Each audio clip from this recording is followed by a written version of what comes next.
sign. I feel like I'm losing my mind. Is everybody in the world blind? Please, Lord, give me a sign, a sign. I wanna be the greatest. Everybody on the fake shit. I look around and feel like everybody is the fakest. I make this every day and I'm impatient, hoping one day I blow up from the basement. Statement, the top is so vacant. I don't hear shit that I think is amazing. Waiting for my day when I'm playing sold out shows for 1,000 faces. Hey, give me that crown, get in my way and to be put down. It ain't your place, all this my town. If I want that shit, then I'll get it right now. I'm losing it, the noose it fits. I'm losing shit, a stupid myth. You choose to live or choose to dip. You choose to fight or lose your grip and lose a gift.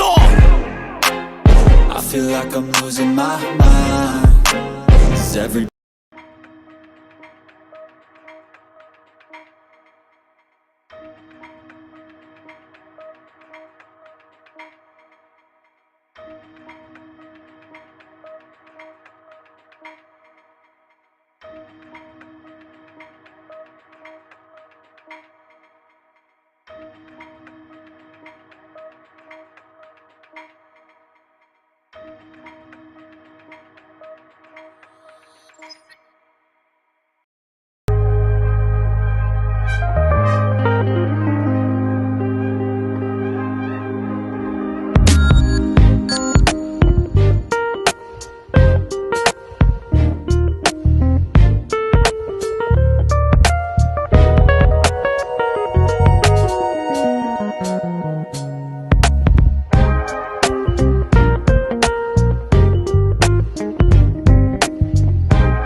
What is going on, everybody? So welcome.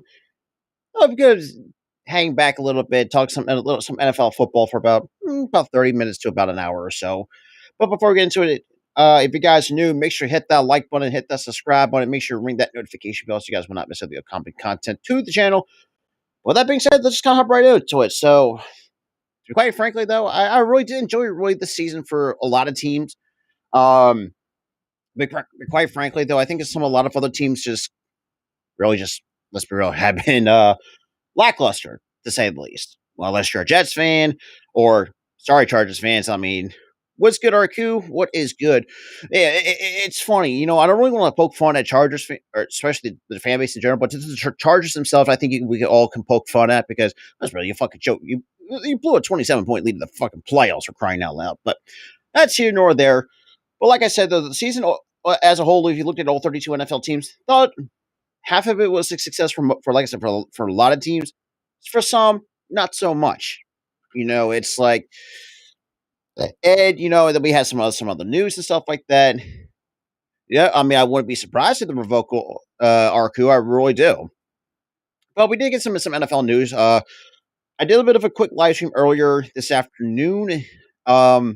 Especially if you're a Cardinals fan, I know there's going to be, depends on who you're asking. It's good. I think it might be 50-50. Depends on who you're asking, especially in terms of being the, if you're a Cardinals fan. In other words, basically, you got Jonathan Gannon go to the Cardinals. We saw Shane Steichen go to the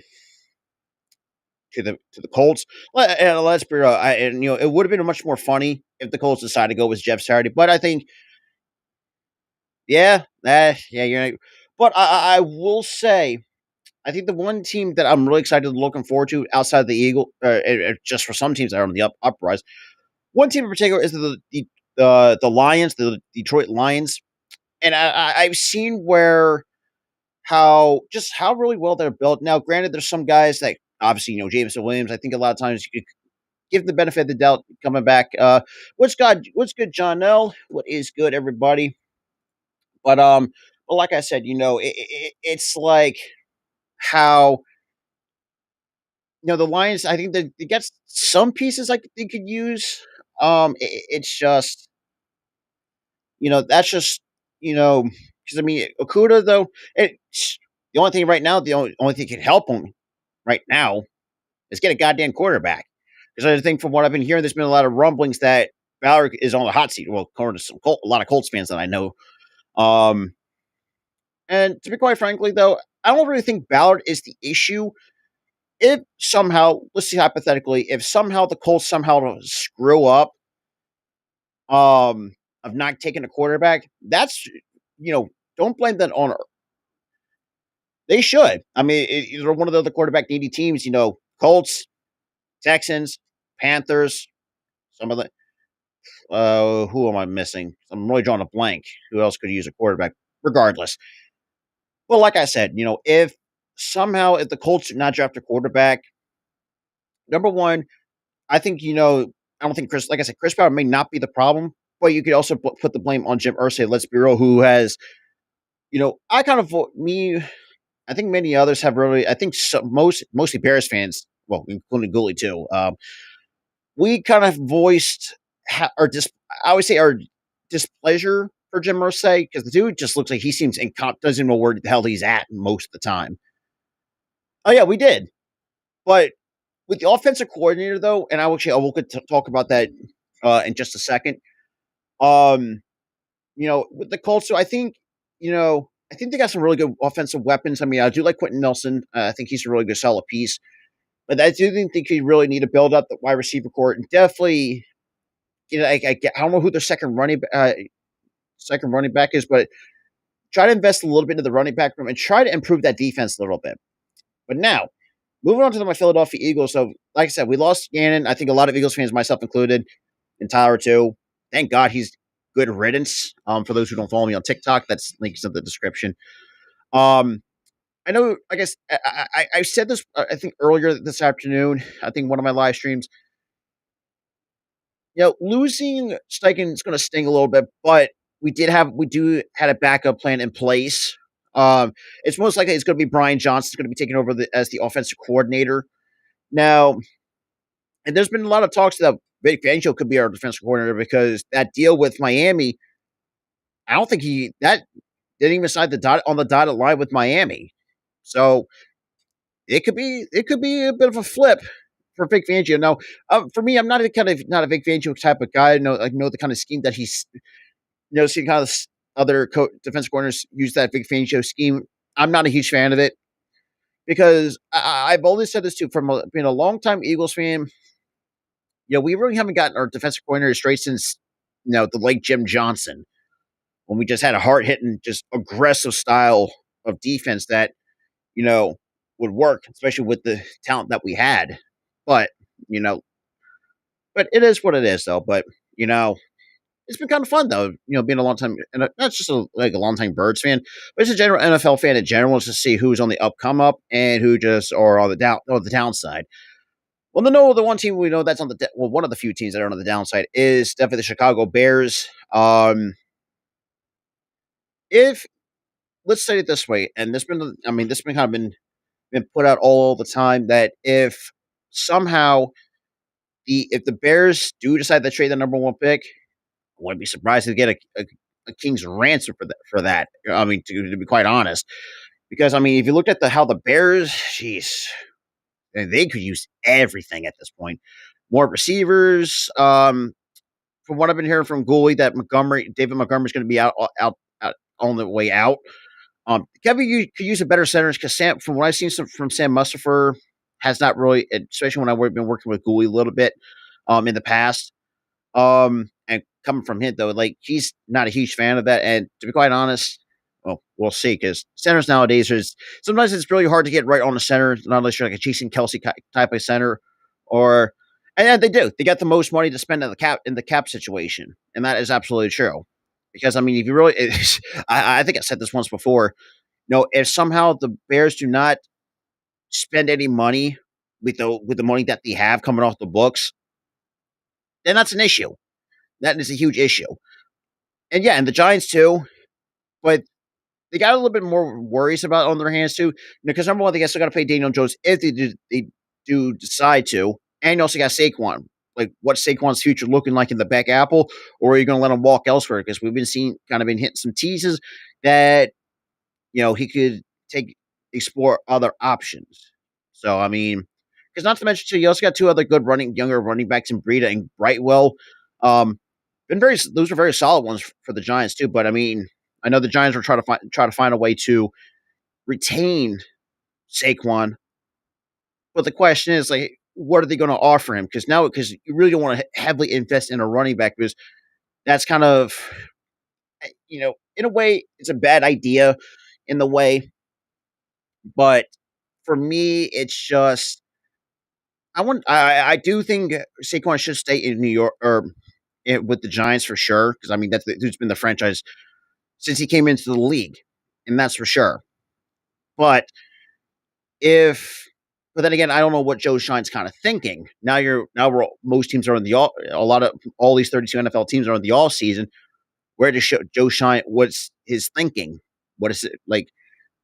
For me, I do not know. But I will say, if I'm Joe Shine, and I'm going to put this out there as a division rival, one thing I would think for him to address first is definitely get some interior O line help. I would say, and definitely would try to strengthen up the wide receiver core because let's be real. I mean, you really not have the most prettiest names in terms of wide receivers, but it would not hurt to at least get a wide receiver or I would say some extra defensive pieces. I mean, they really don't really need much. I mean, they're not. I mean, not. I don't see that far off, but I gave them about a year or so. I think Isaiah Hodgins has been a very nice piece.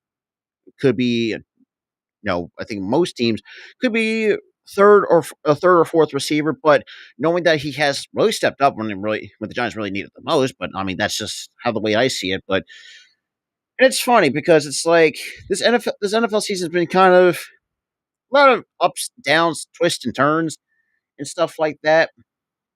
And to be quite frankly, though, it's just for me like where most teams are sitting. I would say, and but I want to actually another thing I wanted to kind of just talk about is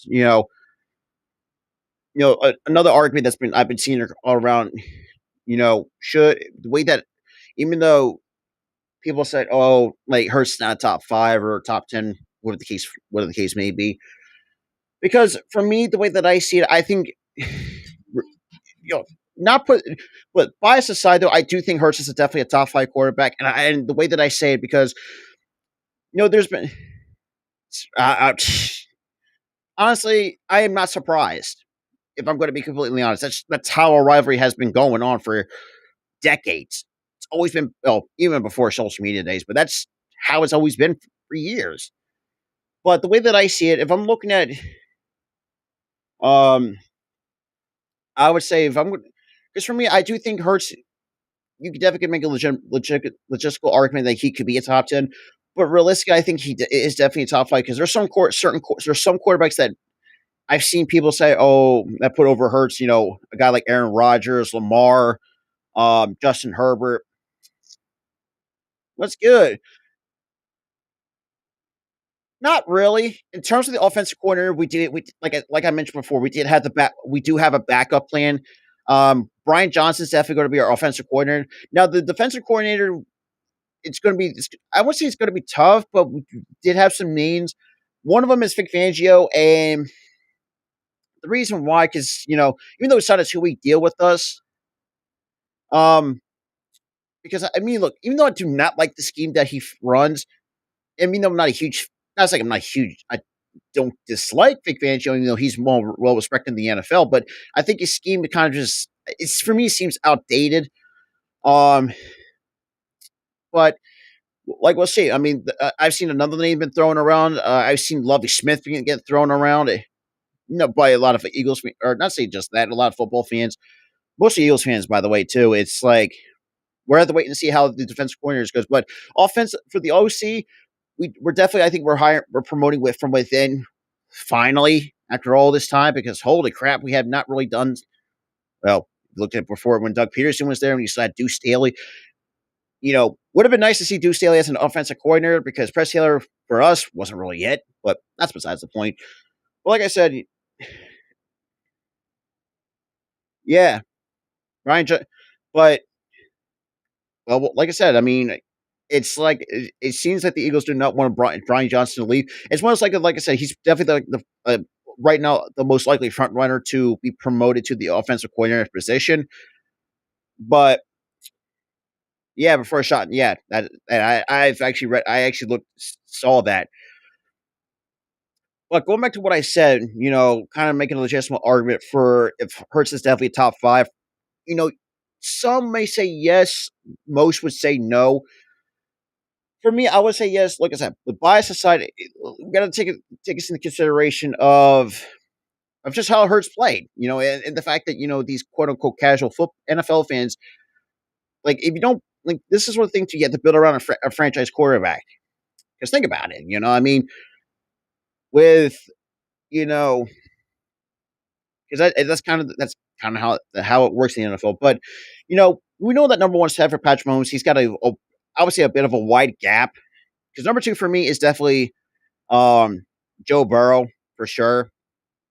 Um, for me, number three, because I've seen people put T Law up in the top five. For me, I think it's still a little too soon to say if T Law is a top five, even though he had 1 year under his belt.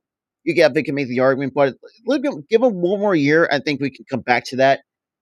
Um, and people say Lamar, because the fact that if Lamar was hurt, there's no way you can put him in the top five. Neither is Aaron Rodgers, because you looked at from the statistical standpoint, both just weren't great. What is there to say? Lamar coming up when he comes off that PCL sprain, coming 2020 the 2023 season, and with everything surrounding the Baltimore Ravens, is like, for me, I just don't see Lamar being I think Lamar's a top 10, top 15, because if he doesn't improve or go back to what he was in 2019 and have some decent number and put up some decent numbers to kind of get him into the top 10, then we have issues. And you know, even though I pulled up Chris Sims for top 40, even though I know there's kind of a lot of stuff has kind of uh, changed a little bit over time. But like I said, I think Josh Allen, I think he's borderline top five. That's right. I did see Ryan Tannehill get tied to the Jets too. So it remains to be seen what the all season is looking like. It's funny, the fact that just look at just how much this, and the fact that Christians put this out on June 15, 2022. Man, it's just, well, then again, though, finally put it. At the time, though, we didn't know exactly what we were going to expect to get from Hurts. So I think Hurts has really, and kudos to Patrick Holmes too. And no, whether you like him or hate him, gave Hurts his flowers. And, in a way, statistically outperformed him. Yeah, it's what it is. But I will see. I think Hurts is definitely top five for sure. Like I said, if you look at it from a statistical standpoint, and I love Josh Allen, I really do. But it's just, yeah, it's a QB carousel all season. We saw Derek Carr getting released. We've seen teams that are going to find a way to have to shed cap. Definitely the Saints for sure. I think they're still in cap hell. Same with the Chargers. There's been a lot of rumblings that they might cut some guys, try to, let's be real, get under the cap. It's like, and it's for me too. It's been, I say it's going to be tough for some teams who have been going to be over the cap though. But like I said, going back to what I said about the top five, for me, I want to put her. No, I think Hurst is definitely fifth. But like I said, 1 and 2 is definitely Mahomes and Burrow, even though there's a wide gap between the two. I would have Burrow, not Burrow, but Allen. I think actually, you know what? I'll have Allen at 5, Hurts at 4, and I think for me, they are in a tough spot. That is for sure. You already restructured Michael Thomas's contract, but I think he might get out of there. Who knows with Alvin Kamara, with all the legal issues that his kind of, I would say, being up, or what he has gone through, even though the NFL has not done nothing to show for it. And it's, I don't know, man. It has been, it's like I said, like I said, that's a good point too. Look at the Saints though. Jeez, it's going to be tough. And they did, yeah, from the Broncos, which I thought the Broncos never had didn't even get a first round pick. But then again, from that Bradley Chubb trade, And that's the thing too. And then the one franchise I wanted to almost say criticize, but kind of would nitpick a little bit. It's the 49ers a little bit. Of all the you know, of all the stuff or the trades that they have made in the last few years, and for those who don't know, their first draft pick is in the fifth round. They got no first from rounds 1 through 4. They have it's like you trade like because for me you wasted. I'm gonna say wasted, but invested so much capital in Trey Lance has been hindered by injuries the first I think first 2 years. Then you had Debo holding out, and stuff like that. There's been some I'm gonna say issues, but like I said, I would definitely would nitpick the 49ers a little bit. Stuff like that. And definitely give him praise for saving Chris McCaffrey from let's be again prime wasting in Carolina because holy crap, that franchise is horrendous. But let's see. So even though I actually pulled up so an interesting article by Brett Sobolewski ranking the top 10 NFL's top 10 quarterbacks entry, obviously entry this past season. Well, this is gonna be interesting. Okay, so number 10, they had Kyler Murray. I don't think Kyler Murray's the top, not anymore, of everything has going on, and especially with the pathetic franchise that is the Arizona Cardinals. Sorry, Cardinals fans, but I'm just being brutally honest. But your franchise is pathetic and pitiful. There's no positives to look at it. The fact you're going to be shopping off DeAndre Hopkins, you had J.J. Watt retiring, and obviously at times for good reason. But who else did you got? You got rid of Benjamin, who I thought is a very underrated player for that franchise. And let's be real. I mean, yes, you hit on Kyler Murray earlier, as a kind of a makeup.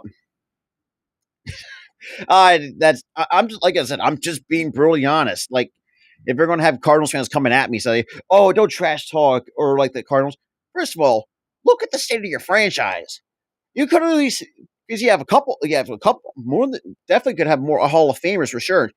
Well, then again, though, I think JJ Watt might be a Hall of Famer with the Texans, but regardless, you could have had Kurt Warner could have had a second ring. You could have had one with fucking Larry Fitzgerald, probably one of the greatest receivers of all time on that franchise, and you have not done nothing with that. You fucked up in 2018 getting Josh Rosen. Then you made up for it getting Kyler Murray, who actually I thought had some really good first few years before all this holding out bullshit happened and stuff like that. You cut Benjamin, got picked up by a couple teams. Really actually played well since leaving Arizona. And it's funny too. Speaking back to Benjamin, I think he played pretty well before he got cut. Before the Cardinals cut him. But like I said, and this was out of here. No, I don't want to sign up to the newsletter. Let's see. When did this Bleacher Report article come out? August 30th of last year. So, it'll be about a year though. But I want to kind of look back on it, kind of like do a little bit of reflection of it. Kyler Murray, jeez, that didn't age well for sure.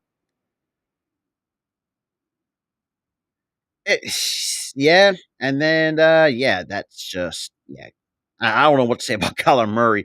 I think everyone, just the general NFL fan base, knows how we feel on Kyler Murray. So, and then not to mention USA Agent Green retired, who has not been the same since his early Cincinnati days. But that was just kind of how I looked at it. But it is what it is. And then Rondell Moore, who knows with him was his. And they had like I said, you're shopping DeAndre Hopkins. See number. Ugh. This look, like I said, bias aside with this one, I totally disagree with this one. So when this article came out, like I said, August 30th, they had Prescott number 9. And to be quite honest, I don't see it. Because Prescott, for me, even despite being a fourth round pick, he's always had these flash in the pan type of moments where he may look like a top 5 quarterback, but he also had these moments where he's just not. There's inconsistencies. And I'm going to hate to say, like I said, bias aside, I mean, we just seen it, not just from this year, but look at the last few years. I mean, it's been, I would say, probably the most inconsistent quarterback that the Dallas Cowboys has had. But, and Cooper Rush, it's not great, not a great option either as a backup, but what are you going to do? And if I'm going to be realistic with where Prescott sits, hey, well, then again, that blame the Cardinals for that, Arku. I really will say that's on the Cardinals because, like I said, I think I said this earlier. When the news, well, after I dropped the short and stuff like that, kind of talk more further into it.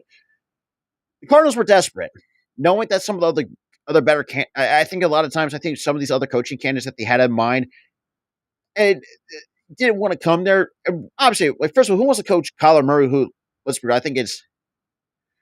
I'm not like I said, I'm not trying to poke fun, but I'm going over. Because actually, I wanted to, like I said, reflect right now with this Bleacher Report said the top 10 quarterbacks entering this past season, this 2022 season. Obviously, should it be a year old come August 30th? Um, but like I said, realistically, Kyler Murray, I think he's. I think Kyler Murray's definitely. Oh, where do I put like realistically? Where do you put him? I mean, look at the last couple of years. It's I think outside the top 15, top 20, if you're lucky.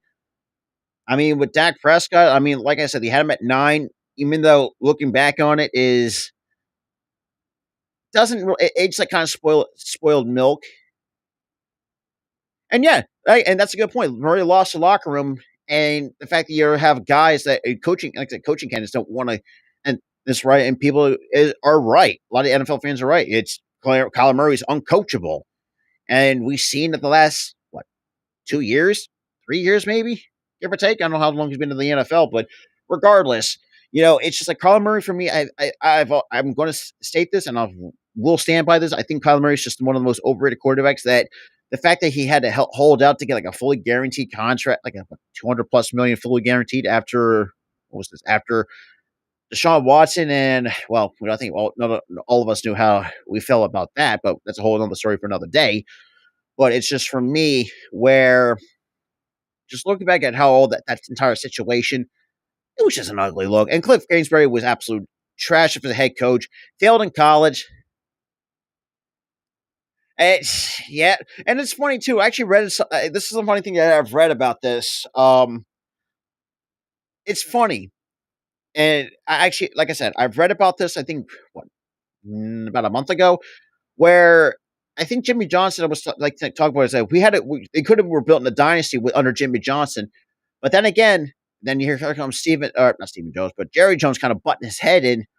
And ever since, and this is the thing too, and I've always said this too, ever since Jerry Jones fired Jimmy Johnson, the Cowboys have never recovered from that. I mean, look, airport sales was okay for a certain amount of time, but outside of that, though, like you had probably the best head coaches in that franchise entire history, Tom Landry and Jimmy Johnson. Tom Landry produced you 3, and probably what like the mid start during the time of the 70s, and good bit portion. I think one of the 70s. I think, and again the couple in the 9. Or no, that was Jimmy Johnson in the 9th.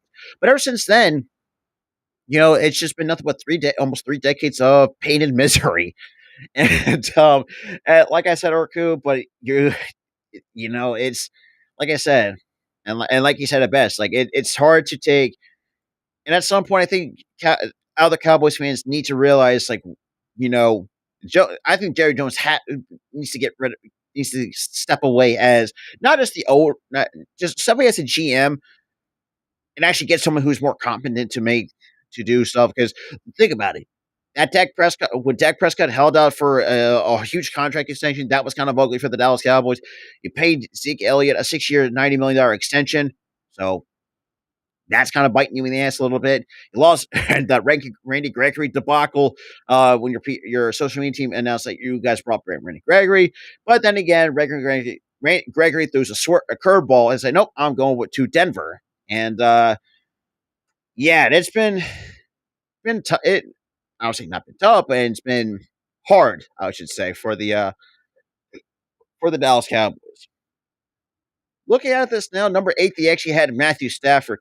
At one point, you could definitely make the argument that Stafford was a top 10 quarterback coming into this year. If it weren't for, especially I think it was a neck injury. I think it kind of knocked him out for most of the year. But looking at it now, I mean, knowing that he's already up there in age, and we've seen the production just not been the same since that their Super Bowl win, and this whole sense of the fact that you had to give up every kind of pretty much give up the farm, so to speak, for that Super Bowl. And to be quite honest, they were kind of really biting the bullet on that. They had to um, let guys go because of the contracts. They had to cut some guys for kind of contracts. Some guys walked in free agency. Von Miller, who knows where OBJ is going to go with um, Aaron Donald. I know about what his future's looking like because he's been. I won't say not considering, but he's had a moment where he actually threatened retirement. I think it was for like a contract extension. I don't know exactly what the situation really was, but it's been very ugly. If you're a Rams fan, but regardless, but you know, I think at the end of the day, though, I think Stafford has done much. I think done enough to where you can make the argument to be he could be a Hall of Famer. But then again, you're only going to say, oh, and look at that during this time with Detroit too. Like, if people say you just say, oh, look at the team that Matthew Stafford had around. He had like multiple 4,000-yard seasons with Detroit. Barely, I mean, the one good weapon he's ever had was Megatron. But outside of that, he had a bunch of scrubs and still made it work. You know, and they also still had Jim Caldwell at one point. Had 2 winning seasons under Jim Caldwell before he got the boot by the Ford family or whoever the GM was at the time. It's like, and like I said, going back to what I said about Detroit, I think right now could really be look at the state of the NFC North. Who knows? Well, we know where the Bears stand because they're a team that's rebuilding. The Packers, who knows with them and the way with everything's going with Aaron Rodgers. But I do think that the Detroit Lions, if they continue to do what they're doing, I think they can make be a bit of a threat in the NFC North to the Minnesota Vikings. Now, do I think they're going to win the division? Probably not, but I do think they're going to somehow make it really tough for the Minnesota Vikings going into 2023. Because if you look at this, how the state, like I said, the state of the Bears has been absolutely atrocious. That, like I said, with the Bears, you got Justin Fields. I know some NFL fans want to see the Bears trade him, but I would say try not to give. I really hate giving up quarterbacks too soon and stuff like that. I think we've seen what Justin Fields can do, but outside of that, I mean, the O line been atrocious. Chase Claypool has been kind of hit and miss a little bit for most of the year, and then again, that's due to injury. With Darnell Mooney being out for the entire season, you lost Eddie Jackson, part of that linebacking core, but just Sam Musselford, not a good center. That really doesn't really do well. And you had a really good running back duo in David Montgomery and Khalil Herbert. But we know that David Montgomery is going to be on his way out. It's like the Bears need to invest in a lot on both sides of the football. You can probably improve the special teams a little bit, but outside of that, try to revamp the defense a little bit because the defense is not what it really once was. I would say not. Well, let me actually rephrase that. Not say revamp, but kind of, I would say improve on it because I thought the defense was actually pretty decent for the Bears this past season. But offensively, you have to revamp that entire offense, revamp that entire O line, get better receivers. Then again, though, look, Claypool. From what I've seen so far, I mean, they were talking was Pittsburgh actually wasn't too bad a receiver, but really, in reality, I think at best you can see what Chase Claypool is a number. For most teams, could be a number 2, but knowing that you have Darnell Mooney as your number 2, and you have Claypool could be number 3, you could definitely right now.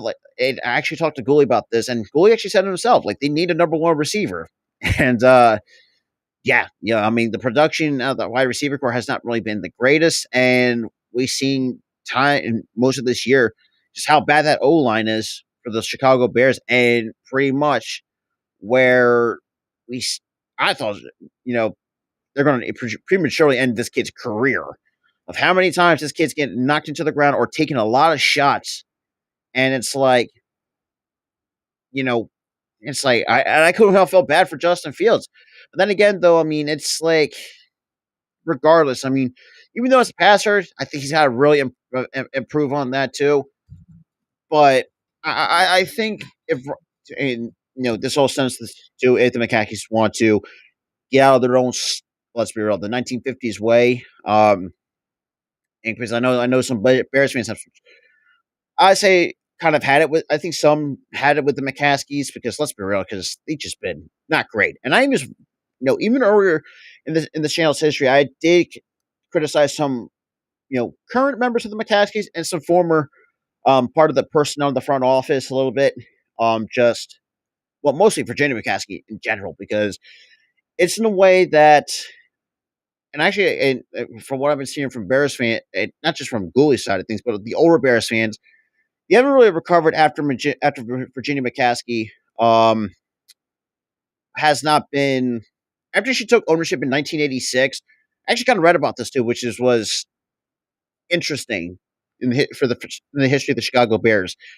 After McCaskey took ownership in the Bears in '86 after they won the Super Bowl in 1985, she pretty much cut that entire team, and that's well, we saw that team has not really recovered in the last 30 years. Now, an occasional, we've seen some couple of playoff appearances here and there. On 2018, I mean, fortunately, we barely scraped by the Bears on a double doink, and yeah, and that was kind of ugly if you're, especially for Cody Parkey. So yeah, that wasn't too great. But the Bears has just been, how to say, right now, the new laughing stock. I would say, because most of the time, you looked at before this season, not just the season prior, that was mostly for the Lions of all teams. And yeah, it's the Detroit Lions have been, oh geez, I mean, been the laughing stock of the league for years, for decades, however you want to put it. In the last couple of years, I mean, he has really drafted really well, surprisingly. I mean, Goff, like I said, not the prettiest quarterback, I would say, even though they want to try to go with him long term. Hopefully, if it works out well, then great. If not, look for a quarterback. But I wouldn't be shocked if Detroit decides to take a quarterback. But then again, who knows? Like I said, who knows? But from what I've been seeing, I think Detroit could be taking. I would say keeping it long term, with Jared Goff. But like I said, Goff. The way that I can see how Goff is as a quarterback, he's just, I wouldn't say terrible, but he's the type of quarterback, just like, are you going to get some good games out of it? Like, he's just, I'm going to say not inconsistent, but he just has these moments where he looks good in, like, let's say 3 games, for example, hypothetically. If he looks good in, like, say, the 3 games to start off the season, right? Doing all this stuff, putting up some pretty good numbers early on. But then, like I say, the next 3 to 4 games, he starts to have this kind of a skid where, exactly, he's just steady, but he's just not great. He's not the greatest name on paper in terms of quarterback product of value, I would say, for Detroit. But then again, I think he actually really had a really good, decent season from this year. Now that I think about it, actually, yeah, Mick. Like I said, I mean, the title is self-explanatory. This is kind of like late night football, NFL talk. Now that I think about it, let's just see how did Jared Goff do actually this year. I need to look at his stats this season. I mean, look, so got some good years out of that. I mean, think about this too. This year, what, 65.1 completion percentage, 4,438 yards, 29 touchdowns to 7 picks with a 99.3 rating. Hell, if you looked at last year, had a better completion percentage. Now, like I said, the completion percentage kind of dropped up 2%, but not really by much. Now, he did have a better. It's not the so far though. I mean, right now his career high right now in terms of passing yards in his career was 4,688, and he was 50 yards shy in 2019 when he was with the Rams. But so far though, I think this is this is just like this. He has 1, 2, 3, 4, 5. He has 5 seasons where he has 20 plus touchdowns too. Now, granted, from 2018 to 2020. Now, granted, yes, the interception numbers are a little bit high, which I think that's kind of where people was.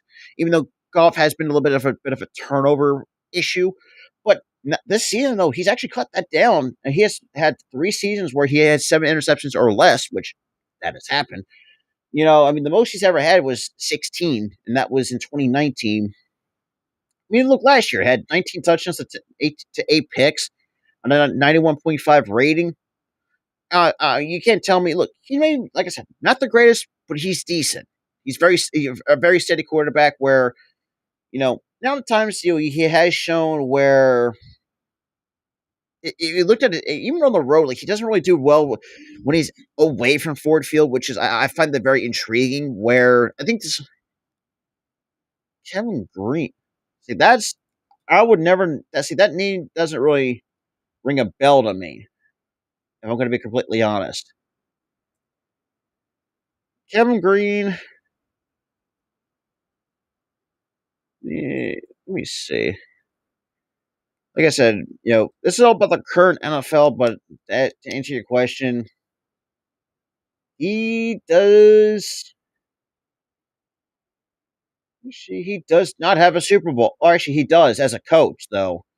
That's all he's got. He's got one ring as a coach, though. But regardless, like I said, in the way that this how this season has turned out for some a lot of quarterbacks, we've seen a huge jump in improvement for to some. Like I said, Hurts in particular. I mean, people say, "Oh, Mahomes is going to." I mean, Mahomes is going to get better each and every year, no matter what the Chiefs do, and especially now the fact that I think they know how to cheap the system where you can get some of these backloaded contracts where on at face value they look like the way that what Patrick Mahomes got. I think what last year or the year before prior. He actually signed that. When did he sign that contract extension?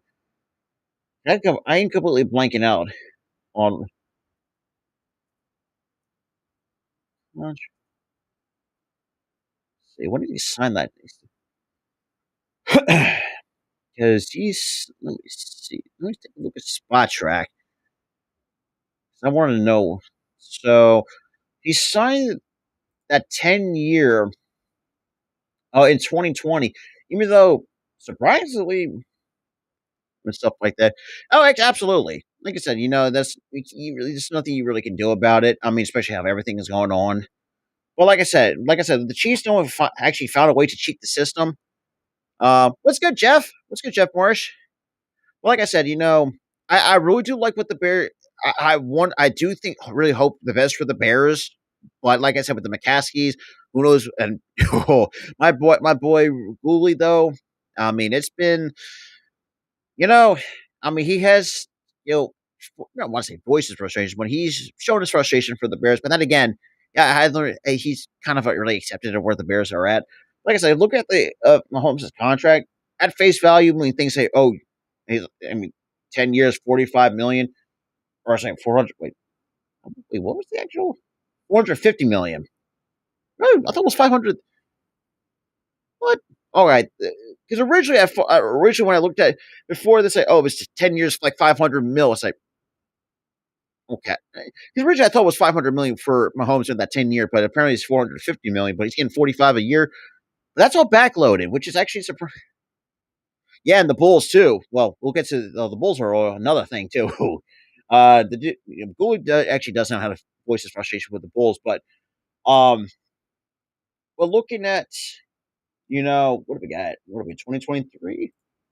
So we got 2032. So we got nine. Actually, wait a minute. Okay, this is all right. I'm doing the math here wrong. Um, and yeah, and Hurts is another guy that I think is definitely going to get if, or not say if, but he's definitely going to get paid. But I think what they're going to do, if Howie knows how to work his magic, try to follow I would say what the Chiefs did with Mahomes. Not say give like a 10-year deal or something like that, but give him like a good payday.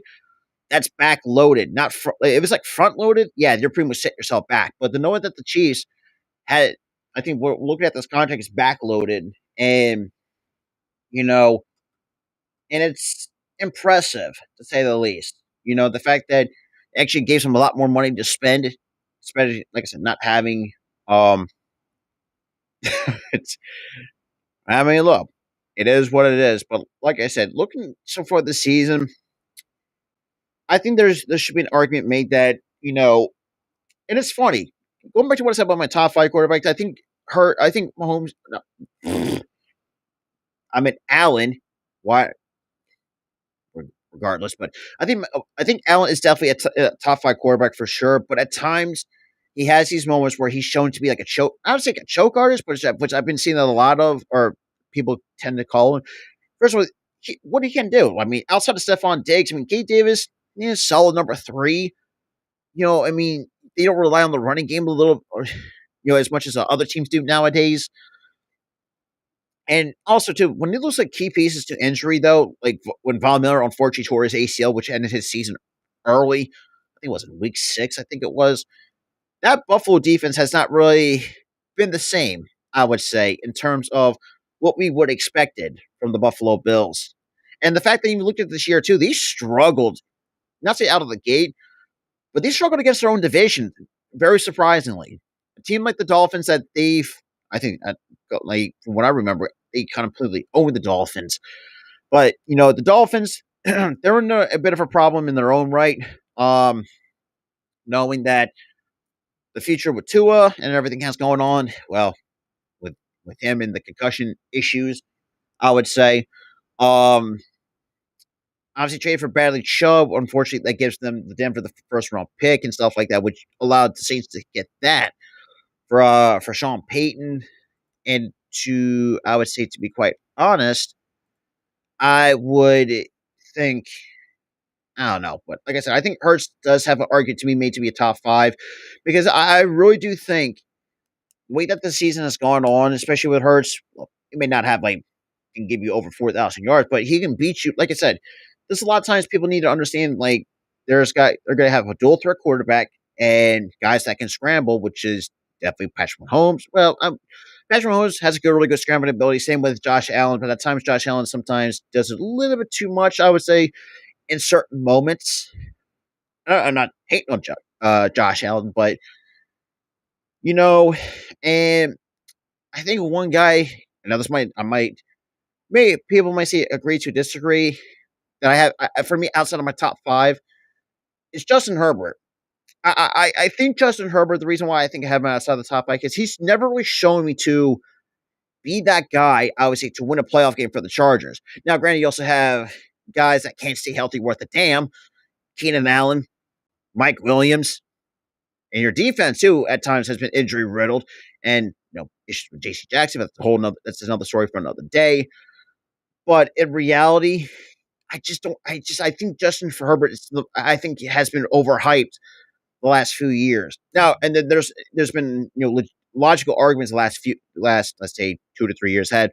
You would say, yeah, I mean, on paper, yeah, he could be a top five quarterback, but if you really put that into execution, especially the last 2 years, though, after the Chargers chargered, I would say, in a way that we saw against the Jags, and even looked at last year too, and Justin Herbert tried to carry the team on the back, but then again, his coach let him down.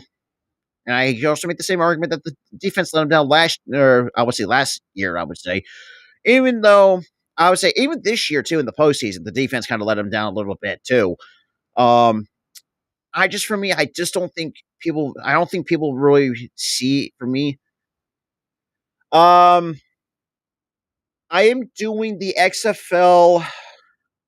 I'm doing week 2 because unfortunately, when I looked at the schedule for week 1, I'm not going to be available for that. So I'm going to be doing the San Antonio the Brahmas taking on the Orlando Guardians. And I think also do the Roughnecks and the Arlington Renegades, and also part of week 2. So those are going to be like the 4 teams for 2 games. I'm going to be doing that as well. And with the USFL coming up in April. And also too with spring training already underway, we have pitchers catchers already I think report last a couple of days ago. But regardless, but yeah, I am going to be covering some XFL as well and the USFL and the WNBA in May. Like I said, we got a lot of stuff planned. Like I said, not just for this channel, just in its entirety. We have a lot of stuff planned up. But going back to what I said, I don't want to get on trouble, getting off the beaten path. Is that I've always look. I'm not a huge hater of Justin Herbert, by the way. I think we do have the Philadelphia Stars, but unfortunately, we're playing in Detroit. But I think year 3 we might be going. We're going to come to. They're going to bring them home. But even with the XFL though, the man, it's going to be interesting. The SFL, yeah, we do have the Philadelphia Stars now. It's going to be a bit of a different look. Case Cook is already out of there. We might we not have Brian Scott going to the XFL. I think to the Vegas Vipers for what I'm seeing. And to be quite honest, though, like I say, it's going to be it's going to be interesting of what the Stars are going to be looking like for the 2023 season. But we'll see. We'll see. Like I said, going back to what I said about with Justin Herbert, like I said, not a huge hater of him. I think he's extremely talented, but just he just never really, for me, it's just never shown to be that guy for the Chargers. Then again, you also could make the argument that you can blame the coach and stuff like that, but that's besides the point. But at times too, we've seen Herbert just not look good, I would say. And and we looked at this year as well with the Chargers, who, if you're going to be completely honest, been one of the most injury riddled teams in the NFL this year. And for me, I just don't think Justin Herbert for me is a top 5 quarterback. Top 10, you could is definitely for sure. I see top 10. And but knowing that, let's be real now, I think the list might change depending who. Well, look at some of the other teams I could use or having their starting quarterbacks. I mean, Tampa Bay, but Blaine Gabbert, you expect it to be the Tampa Bay Buccaneers to be somewhat good with Blaine Gabbert or Kyle Trask. I really don't think so. It's just how I would see it. But regardless, I think for me, like I said, if you look at the statistical standpoint, there's a wide gap. Okay, so yeah, thank you. I thought so. But like I said, 1 and 2, there's a wide gap between 1 and 2, which is Mahomes and Burrow. And don't get me wrong, Burrow is a good quarterback for sure. But for the love of God, at times they got to learn how to. Their O line needs to learn how to block because look at the last 2 years. Holy crap! Burrow tore his ACL in his rookie year. From a horrible, not poor, with the poor O line, did some little bit of work the following year. Still not much to work with. I think what combined. It's like I said, 1 and 2. There's a wide gap between the two because I think Mahomes has done a lot, and not just say because of statistical wise, Mahomes has been in the league longer than some of these other guys in terms of what he has been accomplished. I appreciate that, Earl. I really do, man. You too, man.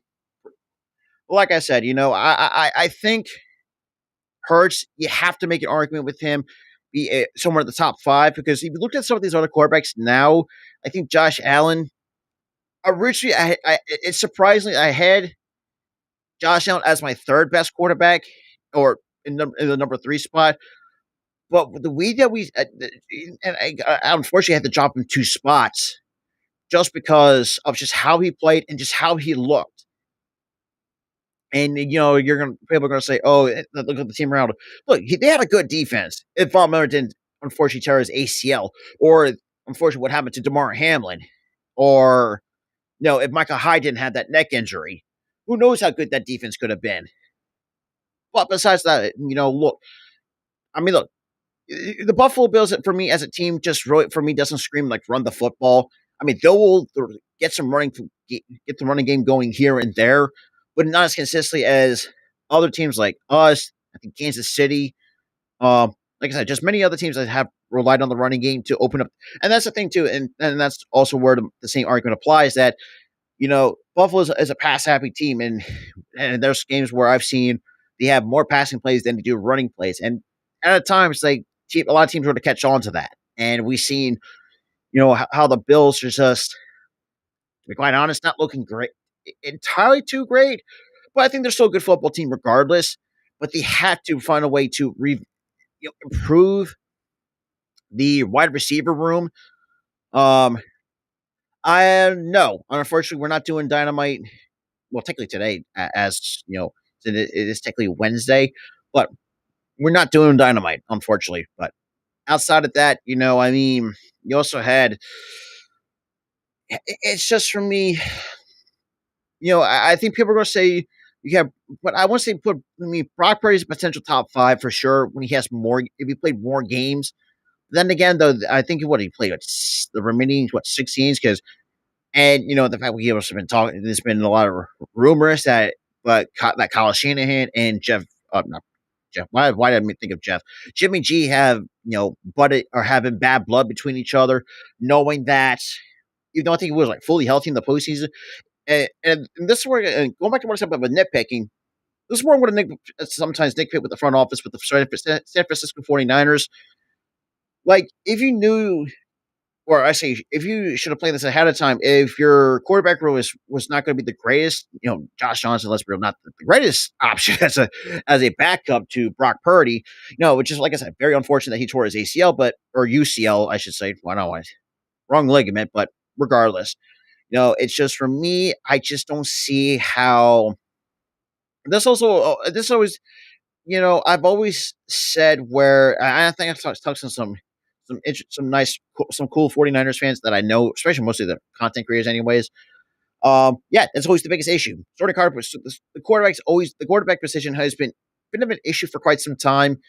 And that's funny because I have to always kind of clap back because it's like, oh, like say cry equals cry. I mean, I'm thinking to myself like, first of all, for a team that has not won the Super Bowl since 1996, obviously in the same kind of boat as the Cowboys who not won in 1990. Well, actually, no way, sir. I'm sorry. Yeah, well, in the same kind of championship draw. Right now, offensively, you had defensively, it was definitely Hassan Reddick. I think he had one of the better years out of the defensive end, or technically, or just on defense in general. Now, offensively, you can go one of many avenues. You could have had AJ Brown for sure since coming to Philadelphia. Smitty had a career year.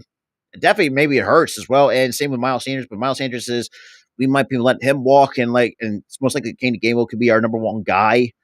But regardless, it's like in the fact, and what I do find funny too is like we still live in the 49ers heads rent free, and the fact that you also still continue to talk shit because it's like, first, what the hell have you done since 1995? And you also had Steve Young as your quarterback. After that, I mean, the 49ers become a bit of an afterthought since the late 90s. And, I say both, if I'm going to be quite honest. I mean, that's both. I mean, is there all of the above option? Because they're both terrible. I think I think he's had a really good, nice career year. And like I said, this is going to ties to the fact that let's say the Giants are going to they're going to have some choices to make. Are they going to look for another quarterback? Or are they going to pay Daniel Jones? Because that's one avenue they need to look at. And definitely with Saquon, there's been a lot of talks that they could. I say potentially, but there's been rumors that they could move on from Saquon, which I doubt the Giants will do since he's been that franchise cornerstone. Despite the fact he had there's a few years where he's been hampered by injuries and I think a lot of times too that worry. I'm saying not just from a division rival standpoint, but just as if you looked at it from like a logical standpoint, it's kind of that should concern you. Like even though he has stayed healthy, I'll give him that. I think it's like the first year he's been actually played a fully healthy season, even though he has been nicked up. I mean he's that's like I said, Sixers as a whole. It's another story for another time. But I think with Barkley though, like I said, I'm not a huge Penn State guy. Just never really gotten to Penn State in terms of college football because they just really never put up really decent talent outside of Miles Sanders or Saquon. I thought Jaquan Brisker actually played pretty well coming out of Penn State. Same with right now the only I think I would say you could make the argument two busts came out of Penn State was Christian Hackenberg and Trace McSorley. But that's the way that I see it. But for me, in terms Jahan Dotson, I think he had a really good year, but unfortunately, I think he was banged up as well. Could have had a 1,000-yard season if he was healthy. That's for sure. But then again, though, that is also you also blame on quarterback play as well, which is nothing in greatest in terms of what you had. I would say, and surprisingly, people that's what I always thought. Trey, I don't think he was. I'm not sure. That is a very good question. Let me take a look at that. He was a 6th round draft pick. 2019. So he was a sixth-round draft pick. So technically the backup quarterback, well, I think the third backup they have, or whatever the case with the Arizona Cardinals. Yeah, yeah, that was terrible. That was really terrible. But like I said, and the Ravens, well, that's a team that I think a lot of NFL fans are looking for. I'm gonna say, or kind of, I think that's going to be more attention is going to be turned to is the Baltimore Ravens or what they're going to do, because they have issues in their own right. With I think Mark Andrews kind of took a step back in terms of production, and the fact they never really used receivers a lot as well. Most of the year had to use. I mean, Lamar didn't look like himself, even though granted he did sprain his, had a great use PCL. Yeah, but then again, like I said, I've always said this too. Penn State is nothing but a bowl team. That's from what I've. Yeah, you ain't wrong. Because for me, my team's in the ACC, so not a great conference either. But still, regardless, and whereas, but who, who knows? But we do produce some really good, in terms of what Clemson has produced. I mean, look, Hunter Renfro actually still, I think he's still a really good player, and that's true. That's the biggest. Yeah, he did win the Rose Bowl, but still, with, but yeah, I think college football should be like another story for another day. But like I said, Notre Dame, yes and no at times. I do feel like Notre Dame at times. I think people kind of,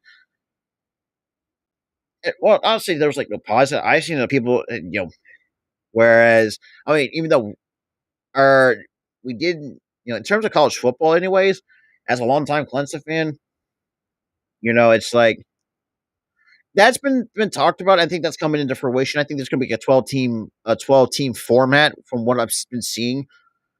But regardless, I really do think that I wouldn't really say as much, but we'll see how that goes. I know a lot of college football heads don't like it, but because after what we saw last year, oh Jesus, I think I would, especially wasting a lot of time, or or just wasted most of my time for that damn, obviously that national title game, which wasn't great, and but yeah, and talk about this for me as like from the Clemson standpoint, just losing to Notre Dame. They did. They just got massacred. Yeah, I mean, first of all, and looking at the Georgia schedule, it's some of them just look like most of the games. It look like a cakewalk. I think early in the season is a cakewalk for them, for sure. But then again, what SEC said does it doesn't get a cupcake schedule, but that's here nor there. But then again, what conference doesn't? But regardless, from a Clemson standpoint, I mean, yes, we do produce some really good talent too. I mean, Hunter Renfro, Mike Williams, oh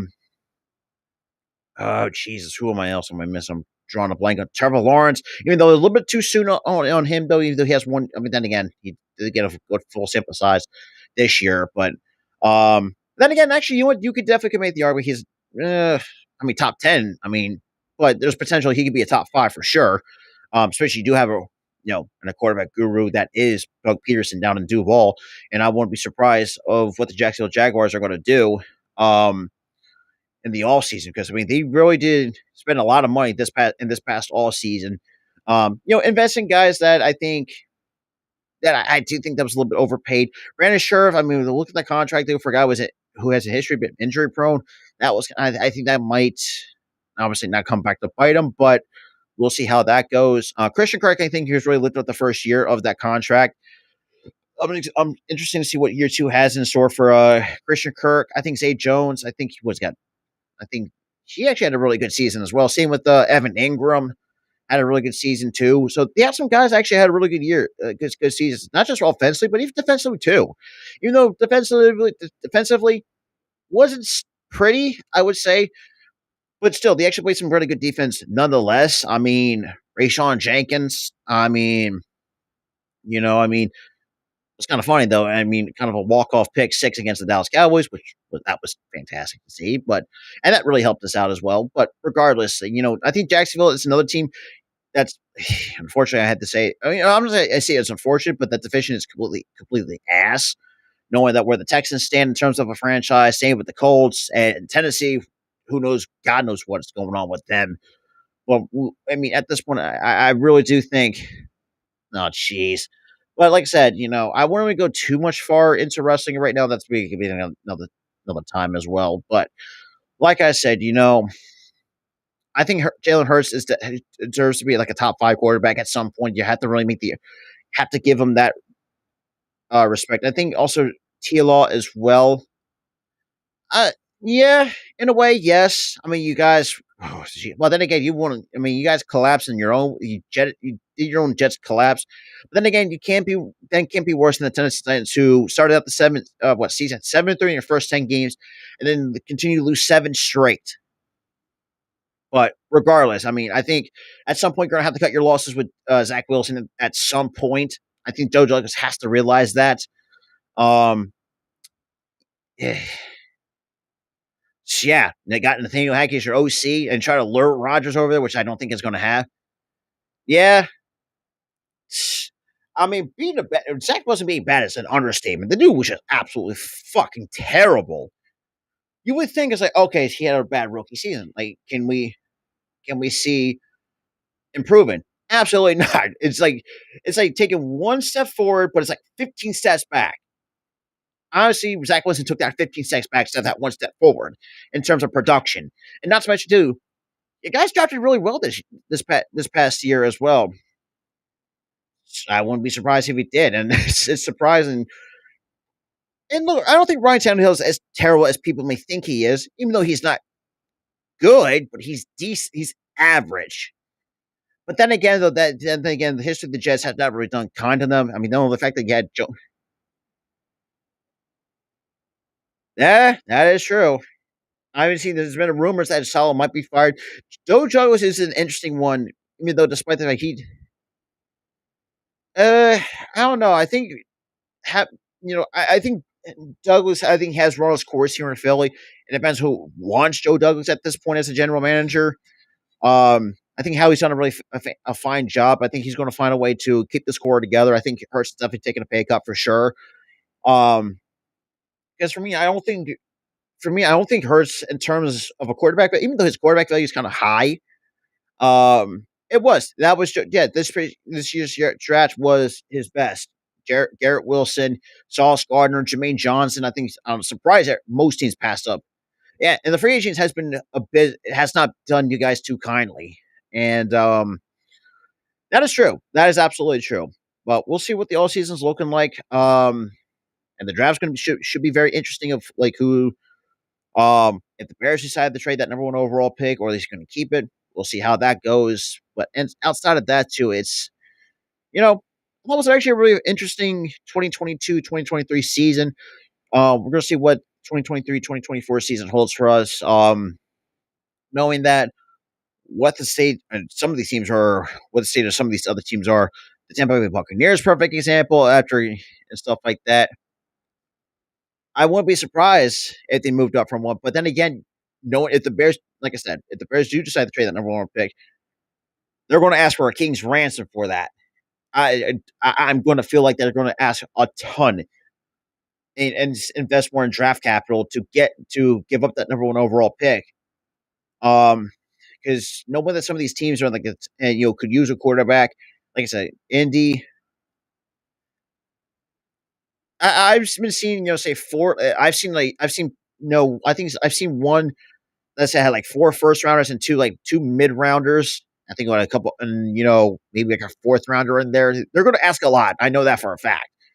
Um, but we'll see how that goes with Ryan Poles. But then again, this is also the McCaskies we're talking about too. They have been not been too fondly on, and knowing that the Bears are going to be whenever decide to get out of the Soldier Field. Even though the city, because let's be real, the city has not done that team any kindness, I would say, despite the improvements or say renovations to Soldier Field. But outside of that, I mean, hasn't really done really much. And I mean, definitely you would have to at this point. And and screwed the Colts basically. Just think about it, with kind of pull. Well, I don't say pull like the Bronco or do with the Bronco. I say, well, not do with or Colts trying to go away. Well, try not to be like the Broncos and give up a shit ton, which kind of what they did. Unfortunately, they're kind of biting the obviously the back end of the bullet on that one. And I think that's what I think the Bears. I think that's what the Bears are going to try to do is try to give or get whatever they ask for that number one overall pick.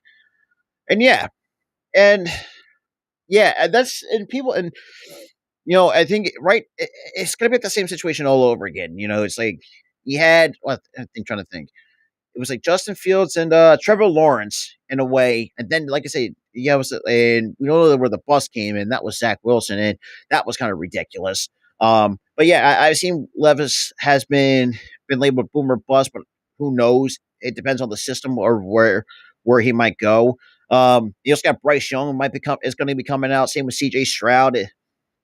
Um, it seems to me, well, like I said, we're going to see where this draft goes. For us, though, I mean, you could go many ways. If we decide to move on from Bradbury, get like a corner, get another pass rusher or stuff like that. Richardson could be a sleeper, but like I said, I haven't really watched too much tape on him, and I've been seeing a lot of some ifs on Richardson. But like I said, I don't really do that much deep dive into the college prospects. But in terms of like doing like actual other prospects, which hopefully at some point I'm gonna have to start doing before the when the MLB draft comes along, because actually there's a couple of prospects in mind that I want to try to get some try to do some streams and stuff like that, and do like a prospect breakdown for MLB talent, which I've already got a chance to do, which is gonna be fun to do it. But outside of that, that's gonna be like another story for another day. The offseason, like I said, it's going to be very interesting for a lot of teams. Knowing that the Bears are going to be the lead, or pretty much the number one team in cats in terms of salary cap, or I say salary cap, but they have the most money going into this all season to spend. Well, and going back to what I said earlier in the show, was that if the Bears don't really try to not spend any money, that's going to come back to hurt them, for sure. Well, like I said, we'll see how that goes out. And yeah. But outside of that, man, it's been kind of fun though. Been talking some NFL football for about an hour right now, about an hour 12 minutes at the time, almost 1 a.m. But shout out to everybody that's been in the chat though. Make sure you hit the like button, hit the subscribe button. But with that being said, though, I'm going to wrap it up here. It's been kind of fun talking some NFL football for a little bit because I wanted to do something for a little bit, do a bit of a late night talk show and a little bit and stuff like that. Yeah, but check everything out is in the description down below. If everyone wants to become part of the membership program, link is down in the description. Check out the link it down below. Because at some point I'm gonna put together a members only live stream at some point down the road, or probably in the next handful of weeks, depending on how much members we can get. With that being said, I appreciate everyone coming in, and I am out.